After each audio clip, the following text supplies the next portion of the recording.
Има инициатива за ветинг, прво градска партија, а после преговор закон и за државните функционери. Дали вие продолжувате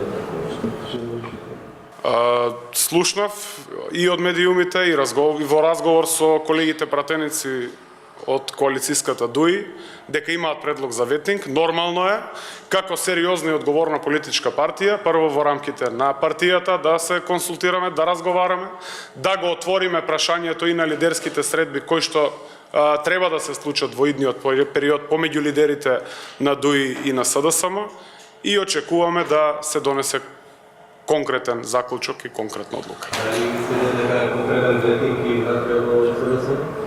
Се што ќе се одлучи, според мене лично нема никаков проблем за ветинг, напротив, добар е предлогот, но сепак станува збор за поголеми партии, станува збор за политичка, партиска, внатрепартиска одлука. Ако мислите конкретно за внатре во партијата, останува на телата и органите на партијата во една соодветна постапка, во рамки на партијата да донесеме одлука.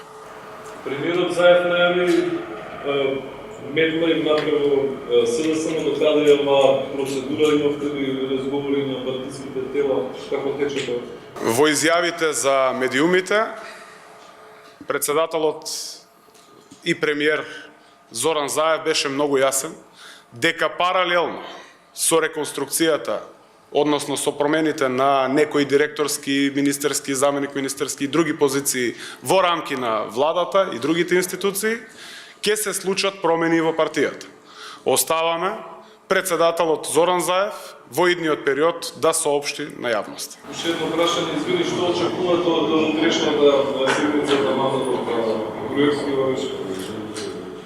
Знаете дека и во рамки на комисијата секој пратеник одлучува и действува согласно неговото собствено убедување. Во однос на мандатот на пратеникот Никола Груевски сосема е чиста работата. Секој кој што се огрешил пред законот мора да одговара. Законот е јасен, очекувам и останатите колеги пратеници тоа да го имаат во предвид и да одлучат согласно нивното собствено убедување. Други прашања? Вчера премиерот се каже од потреба на збор медла и вие не спомнавте денеска, ви забране некој? Апсолутно не.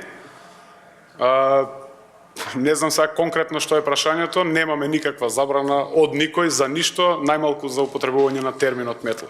Дали токму оваа процедура, како што премиерот ја нарече метла, па како што кажа, тука имаше малку ретерирање, создава анимозитет и тензии внатре во коалицијата со ДУИ, особено ако се има предвид дека вице-премиерот операцијата ја нарече дегутантна, зборувам за Османи, политичко шоу, а после тоа следеше на ретерирање на премиерот, има ли одредени? Суштината на промената на кадрите не лежи во терминот кој што го употребуваме или ќе го употребуваме.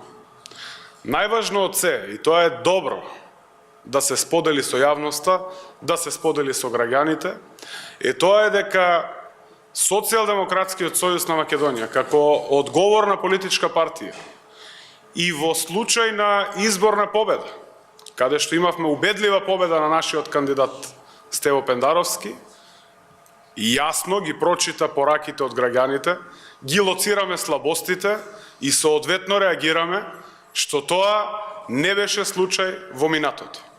Не е, ќе повторам, суштината во називот како ќе се одвиваат промените. Суштината е дека промени ќе има. Ви благодарам на сите.